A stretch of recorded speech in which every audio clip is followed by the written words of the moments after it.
اعوذ باللہ من الشیطان الرجیم بسم اللہ الرحمن الرحیم۔ ابتدا رب کائنات کے نام سے جو میرا اور ہم سب کا پالنے والا ہے، بے حد و بے حساب درود و سلام وجہ تخلیق کائنات پر، جن کے صدقے واسطے اور وسیلے سے آدم و حوا کی گریہ ازاری کو قبولیت ملی، انبیاء کو نبوت ملی، اولیاء کو ولایت ملی اور انسانیت کو ہدایت ملی۔ ذرا دیکھ ارض و سما میں تو کوئی مصطفیٰ سا کہاں ہوا، انہی کے فیض سے خلق سب یہ نظام کون و مکان ہوا۔ وہ چلے تو چلتی ہیں گردشیں، وہ رکے تو رکتی ہیں ساتیں، وہ جن کے ابرو کی جنبشیں خدا کی بنتی ہیں آیتیں۔ سامعین کرام، علم کا مطلب جاننا ہے، اور ہم بحیثیت انسان اگر لاکھوں مخلوقات میں فرسٹ پوزیشن ہولڈر ہیں، یعنی کہ ہم اشرف المخلوقات ہیں، تو وجہ علم ہے۔ حضرت آدم علیہ السلام کو سجدہ ریز ہونے کے لیے فرشتوں سے کہا گیا، ابلیس سے بھی کہا گیا کہ سجدہ کریں، تو وجہ سجدہ جو تھی وہ علم تھا۔ آج دیکھ لیں، بہت سی مخلوق ہم سے زور آور ہے، ہاتھی ہم سے زیادہ قد رکھتا ہے، ہم سے زیادہ زور والا ہے، زرافہ ہم سے بہت زیادہ اونچا ہے، شیر ہم سے بہت زیادہ تیز ہے، لیکن ان تمام کو انسان قابو کر لیتا ہے۔ اسی فضیلت کی وجہ سے ہم اشرف المخلوقات ہیں۔ ہمارا بہت پیارا دین جس کا نام ہی علم ہے، وہی جو سب سے پہلے نازل ہوئی، بلکہ یوں کہہ لیں کہ جو سب سے پہلے لفظ وہی کا آیا وہ پڑھائی سے متعلق تھا۔ اقرا پڑھیے۔ ہمارے دین کی ابتدا ہی پڑھائی سے ہو رہی ہے، اتنا پیارا دین ہے ہمارا۔ حضور سرور کائنات صلی اللہ علیہ وسلم ہمیشہ موٹیویٹ کرتے رہے، تبلیغ فرماتے رہے، اور علم حاصل کرنے کی تلقین فرماتے رہے۔ کیا ایک سوال یہاں پہ پیدا ہوتا ہے کہ وہ علم جس کا کہا گیا، کیا وہ صرف اسلامی تعلیم ہے، یا یہ دنیاوی تعلیم بھی اس کی بھی تلقین ہوئی ہے؟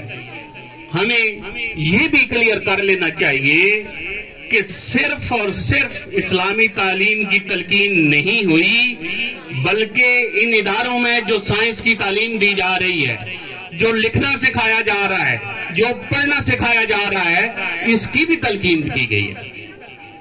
حدیث مبارکہ ایک علم حاصل کرنا چاہو تو چاہے تمہیں چین جانا پڑے تو وہاں جا کے بھی علم حاصل کریں۔ تو مجھے بتائیں، کیا چین مسلم ملک ہے؟ کیا وہاں جا کے نماز اور روزے کی تعلیم حاصل کرنی ہے؟ آج دیواروں پہ لکھا ہوتا ہے کہ علم حاصل کرنا ہے تو چین تک چلے جائیں۔ تو ہم نے کبھی غور کیا ہے کیا چین میں جا کے ہم نے قرآن پڑھنا ہے، نماز روزہ پڑھنا ہے؟ ان کی اہمیت اپنی جگہ پہ بہت ضروری ہے، لیکن دینی اور دنیاوی تعلیم دونوں کو ساتھ لے کر چلنا ہے۔ آج دو بازو بن چکے ہیں، ایک دایاں ایک بایاں۔ مدارس میں سائنسی تعلیم اور دنیاوی تعلیم نہیں دی جا رہی، اور سکولوں میں مذہبی تعلیم جو ہے اس کو یکسر جو ہے وہ نظر انداز کر دیا جاتا ہے۔ ادارے کا حسن یہ ہے کہ دونوں تعلیم کو ساتھ لے کر چلا جائے۔ غزوہ بدر میں جب قیدی بہت سے کفار کو قیدی کر لیا گیا، تو وہاں پہ حضور سرور کائنات نے اس تعلیم کے لیے، پڑھنے اور لکھنے کے لیے اپنے قاعدے بدل دیے۔ قانون توڑ دیا. اب دیکھیں ہیں سرور کائنات، عمومی قاعدہ یہ ہے کہ جب جنگی قیدی ہوتے تھے تو ان سے معاوضہ لیا جاتا تھا، فدیہ اور جزیہ لیا جاتا تھا. اس کے بدلے میں ان قیدیوں کو رہا کیا جاتا تھا. ریاست مدینہ تھی، پیسے کی بہت ضرورت تھی، ابتدائی ریاست تھی، نوزائیدہ ریاست تھی، بہت زیادہ پیسے کی ضرورت تھی. لیکن وہاں پہ سودا کیا گیا، وہاں پہ قانون توڑا گیا، وہاں پہ پیسے کو، رقم کو پیچھے کیا گیا اور پڑھائی اور لکھائی کو آگے کیا گیا. وہاں پہ ان قیدیوں سے کہا گیا کہ جو قیدی پیسے دے کے جان نہیں چھڑا سکتے وہ ہمارے 10 بچوں کو پڑھنا اور لکھنا سکھا دیں، ہم انہیں آزاد کر دیں گے. اب ایک سوال یہاں پہ آپ غور کریں، کیا ان کفار نے نماز کی تلقین کرنی تھی؟ کیا ان کفار نے بچوں کو کلمہ پڑھانا تھا؟ کیا ان کفار نے بچوں کو قرآن پڑھانا تھا؟ نہیں. پھر انہیں یہی دنیاوی تعلیم دینی تھی، یہی پڑھنا اور لکھنا سکھانا تھا، جس کے لیے عمومی قاعدہ اور قانون توڑ دیا گیا. سامعین کرام، جو انسان علم رکھتا ہے وہ بھی دوسرے انسانوں سے فضیلت رکھتا ہے.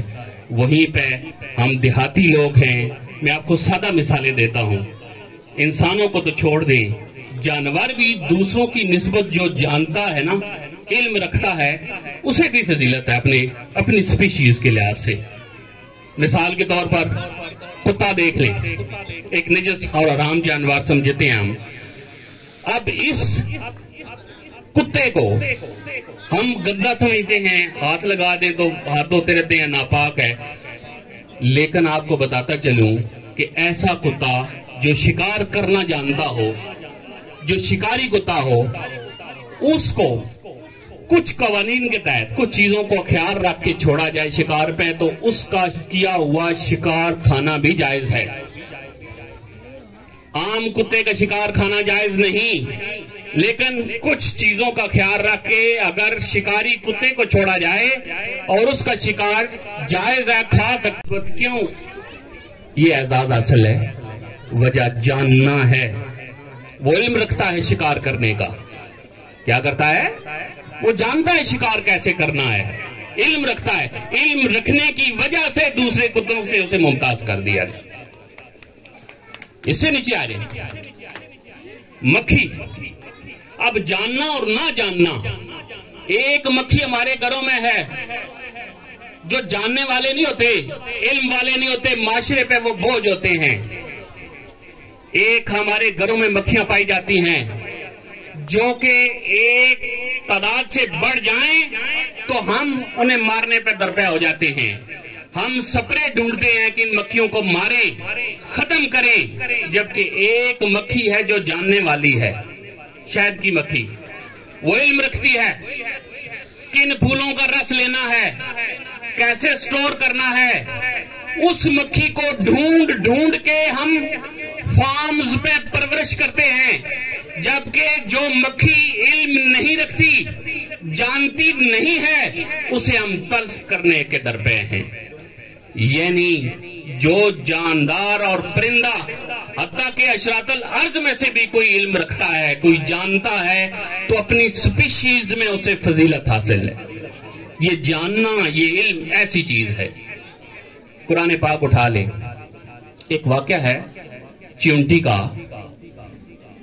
کہ جب حضرت سلیمان علیہ السلام کا لشکر آ رہا تھا تو ایک چونٹی گویا ہوئی، دوسری چونٹیوں سے مخاطب ہوئی کہ جلدی سے سائیڈ پہ ہو جاؤ، سلیمان علیہ السلام کا لشکر آ رہا ہے، کہیں ایسا نہ ہو لا علمی میں وہ لشکر ہمیں کچل ڈالے.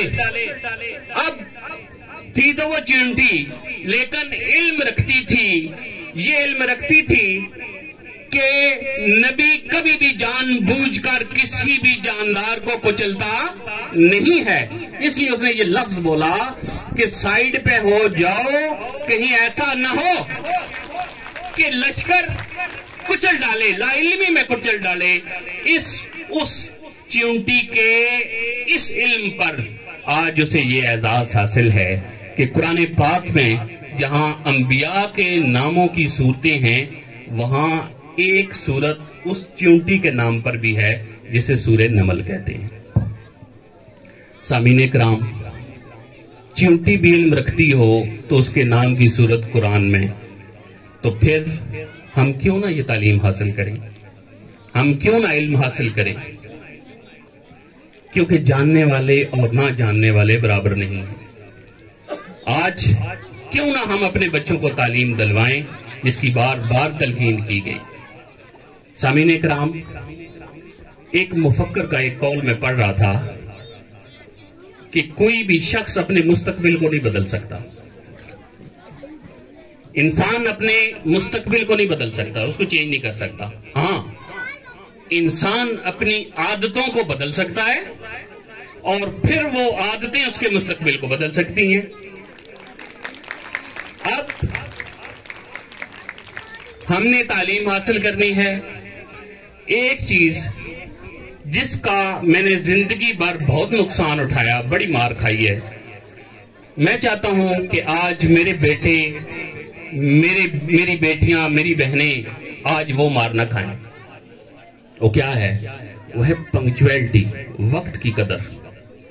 میں نے زندگی میں وقت کی قدر نہیں کی اور بہت کچھ کھویا ہے، بہت کھویا ہے، بہت مار کھائی ہے، بہت نقصان اٹھایا ہے۔ میرے بیٹو، یہ آپ کا ہائی ٹائم ہے، یہ وقت ہے، اس کی قدر کریں۔ دیکھیں، کائنات بھی ہمیں وقت کی پابندی کا درس دیتی ہے۔ سورج وقت پر نکلتا ہے، وقت پہ غروب ہوتا ہے، سارا کائنات کا نظام وقت پر چل رہا ہے، اسی میں کامیابی ہے۔ ہمارا دین بھی وقت کی قدر کرنے کی تلقین کرتا ہے۔ حضرت ابو داؤد رضی اللہ تعالیٰ عنہ کو 5 لاکھ حدیث یاد تھی اور انہوں نے کہا کہ اگر میں 5 لاکھ حدیث کا خلاصہ کروں تو یہ 4000 ہیں۔ اب 4000 میں سے زہد و تقویٰ کی، قصص الانبیاء کی حدیث نکال دوں تو 800 بچتی ہیں۔ اب 800 حدیث کا اگر میں خلاصہ کروں تو 4 حدیث ہیں جو اساس اسلام ہیں، اسلام کی بنیاد ہیں۔ ان میں سے، ان 4 احادیث میں سے ایک حدیث جو ہے اس کا مفہوم حدیث مبارکہ کا یوں ہے کہ انسان کے اسلام کا حسن یہ ہے کہ وہ غیر ضروری چیزوں کو چھوڑ دیتا ہے۔ آج دیکھیں، یہاں بیٹوں نے پرفارم کیا اور تمام غیر ضروری چیزوں کو انہوں نے ہائی لائٹ کیا۔ آج ٹک ٹاک، فیس بک، انسٹاگرام، ان چیزوں کے جو مثبت اثرات ہیں وہ بھی ہیں، لیکن بہت سے بچے سکرولنگ کرتے رہتے ہیں، ٹائم ضائع کرتے رہتے ہیں۔ اس وقت کو بچانا ہے۔ یہ ٹیبلو مجھے بہت اچھا لگا، میں نے اس کی ریکارڈنگ بھی کی ہے۔ یہ وقت بہت قیمتی ہے جی۔ آج دیکھیں ہم کتنے گھنٹے تھڑوں پہ بیٹھے رہتے ہیں، کتنے گھنٹے ہم جی گپ لاساں ٹائم چلا گزر جیسی نہیں۔ ایک لمحے کی قدر کرنی ہے، ایک منٹ کی قیمت ہے۔ وقت کی پابندی کریں گے تو کچھ بنیں گے۔ اتنا وقت کی اتنی قدر ہے کہ نماز ظہر ہے نا، اسی طرح نماز جمعہ بھی ہے۔ نماز ظہر یا نماز جمعہ سے افضل کون سا ہے مجھے بتائیں؟ دونوں میں سے کون سا افضل ہے؟ نماز جمعہ افضل ہے نا، زیادہ اجتماع ہوتا ہے، افضل ہے۔ اب نماز جمعہ میں فرض کی 2 رکعتیں ہیں جبکہ نماز ظہر میں 4 رکعتیں ہیں، ہے افضل، رکھتے کم ہیں۔ وجہ یہ ہے کہ وہاں پہ خطبے پہ بہت ٹائم لگتا ہے۔ اس خطبے پہ جو ٹائم لگتا ہے اس کو بچانے کے لیے رکعتیں کم کر دی گئیں تاکہ وقت بچ جائے۔ اتنی وقت کی قدر ہے۔ حضرت اویس قرنی ولی اللہ گزرے ہیں، صحابی کا بھی درجہ رکھتے ہیں۔ بن دیکھیں حضور صلی اللہ علیہ وسلم نے خواہش کا اظہار فرمایا کہ اویس سے جب کبھی ملاقات ہو، صحابہ سے فرمایا تو ان سے میری امت کی بخشش کی دعا کروانا۔ حضرت علی رضی اللہ تعالیٰ عنہ اور حضرت عمر رضی اللہ تعالیٰ عنہ آپ ملاقات کے لیے تشریف لے گئے، ویسے کرنی سے ملاقات ہوئی۔ ملاقات کے دوران وہ جو محبت کا پہلو تھا کہ جب حضور نے، وہ بار بار پوچھتے کہ جب حضور نے فرمایا ہوگا کہ اویس کو میرا سلام کہنا، تو ان کے لبوں نے کیسے جنبش کی ہوگی، ان کے چہرے پر کیسے نکھار آیا ہوگا، کیا تاثرات ہوں گے، بڑا انداز تھا۔ یہ ساری باتیں کرتے کرتے اچانک سے حضرت اویس کرنی نے آگے ہاتھ بڑھایا، حضرت عمر و حضرت علی رضی اللہ عنہ نے فرمایا کہ اچھا اب اجازت چاہتا ہوں، آپ نے بھی آخرت کی تیاری کرنی ہوگی، مجھے بھی آخرت کی تیاری کرنی ہے، وقت کم ہے، لہذا اللہ حافظ کہہ کے وہ روتے اور بلکتے جنگل کی طرف چلے گئے۔ یعنی ان لمحوں میں بھی انہوں نے وقت کی قدر کی، اس لمحے بھی انہوں نے وقت کی قدر کی۔ سامعین کرام، آپ سب نے اور ہم نے اور میں نے آج سے تہیہ کرنا ہے کہ ہم نے وقت ضائع نہیں کرنا۔ آپ یہاں تشریف فرما ہیں، میں آپ کو بڑی قدر کی نگاہ سے دیکھتا ہوں۔ ایک استاد اپنے شاگرد کو کہہ رہا تھا کہ تعلیم بڑی قیمتی چیز ہے، تعلیم بڑی قیمتی چیز ہے، تعلیم بڑی قیمتی چیز ہے۔ تو شاگرد کا ایک دن جوتا ٹوٹ گیا، وہ موچی کے پاس گیا، اس نے کہا کہ گانٹھ دو مجھے جوتا اور بدلے میں 2-4 علم کی باتیں لے لینا۔ تو آگے سے موچی نے کہا کہ باتیں علم کی اپنے پاس ہی رکھو، میں نے بچے پالنے ہیں، مجھے پیسے دو جوتا گانٹھنے کے۔ واپس آیا استاد کی طرف کہ استاد محترم، علم قیمتی آپ کہہ رہے ہیں، قیمتی ہے قیمتی ہے، اس نے تو جوتا گانٹ کے نہیں دیا۔ تو استاد نے اسے ایک موتی دے دیا کہ جاؤ یہ سبزی والی دکان پہ لے جاؤ اور اس کی سبزی لے آؤ۔ سبزی فروش کے پاس جب وہ گیا تو سبزی والے نے کہا کہ ٹھیک ہے رکھ جاؤ، 2-4 لیمو لے جاؤ۔ اس نے کہا نہیں، موتی واپس کرو۔ استاد نے کہا تھا کہ واپس لے کے آنا، صرف اس کی قدر جاننا۔ واپس آ گیا، استاد کو دیا، استاد نے کہا کہ اب یہ موتی لے جاؤ اور جواری کے پاس، جیولر کے پاس لے جاؤ، اب اسے دکھاؤ یہی موتی۔ وہی موتی لے کر جب وہ جیولر کے پاس گیا، اسے کہا تو وہ اس کو موتی کو دیکھتے ہوئے ورطہ حیرت میں وہ پڑ گیا کہ یار یہ موتی تو کہاں سے لے آیا ہے؟ میں اگر اپنی پوری دکان کا پورا سونا تمہیں دے دوں، جتنے ہیرے جواہرات ہیں سارے دے دوں، حتیٰ کہ اپنی دکان بھی دے دوں، تو پھر بھی اس موتی کی قیمت ادا نہیں ہوتی۔ یہ اتنا قیمتی موتی ہے۔ اب وہ اسے کہا نہیں بیچنا نہیں ہے، بس استاد نے کہا تھا اس کی قدر جان کے واپس لے آنا۔ وہ واپس چلا گیا استاد سے، اور استاد کو کہا کہ عجیب معاملہ ہے، ایک بندہ 4 لیمو دے رہا تھا، دوسرا پوری دکان دینے کو تیار ہے، وجہ کیا ہے؟ تو استاد نے کہا کہ بیٹا علم کی قدر جاننے کے لیے بھی آگے لوگوں کا ہیرا شناس ہونا بڑا ضروری ہے۔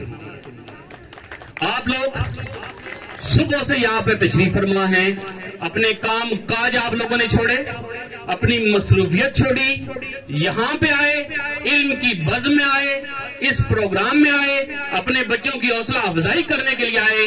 آپ یقیناً اس جوہری کی طرح، اس جیولر کی طرح ہیرا شناس ہیں۔ آپ نے اپنے وقت کی بہت اچھی قدر کی ہے، بہت اچھی ایکٹیویٹی میں آپ نے اپنا وقت گزارا ہے۔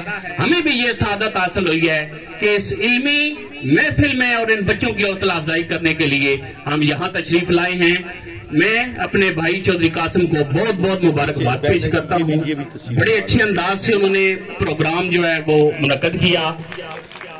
ایک بات ضرور کرنا چاہوں گا، یاری دوستی سنگت برادری رشتہ ان سب چیزوں کو پس پش ڈال کر ایک میں آنیسٹلی ایک بات ضرور کہوں گا، ایک لمحے کے لیے بھول جاتا ہوں کہ قاسم میرا بھائی ہے، چوئی صاحب سے میرا نسلوں کا تعلق ہے، اس کو میں بھول جاتا ہوں۔ واللہ سید توصیف صاحب سے بھی میں آتے ہوئے یہ بات کر رہا تھا کہ یار اتنے دور دراز اس علاقے میں مندرہ چکوار روڈ پہنچنا ہو تو یہاں سے پونا گھنٹہ لگ جاتا ہے۔ اس علاقے میں یار بچے اور بچیاں پڑھ رہے ہیں، بی ایس سی کر رہے ہیں، ایم ایس سی کر رہے ہیں، ایم اے کر رہے ہیں، ایم ایڈ کر رہے ہیں، ایم ایس سی سائیکالوجی اور بہت سے مضامین پڑھ رہے ہیں۔ یقین کریں یہ شخص انتہائی قابل احترام ہے اور یہ آپ لوگوں کا اثاثہ ہے، اور آپ لوگوں کو مبارک ہو کہ آپ چودھری قاسم کے علاقے کے ہیں، ورنہ ایک دہاڑی دار مزدور یا میرے جیسے متوسط شخص کے لیے اپنے بچوں کو پڑھانے کے لیے پنڈی اور چکوال بھیجنا اتنا ہم افورڈ ہی نہیں کر سکتے۔ یہ ہم خوش قسمت ہیں کہ یہ شخص ہمارے بیچ ہے اور ایک بہت اچھا ادارہ چلا رہا ہے۔ اس ادارے کے لیے بہت سی نیک خواہشات اور نیک تمنائیں۔ اللہ پاک آپ سب کو سلامت رکھے، دعاؤں میں یاد رکھیے گا۔ والسلام ورحمۃ اللہ وبرکاتہ۔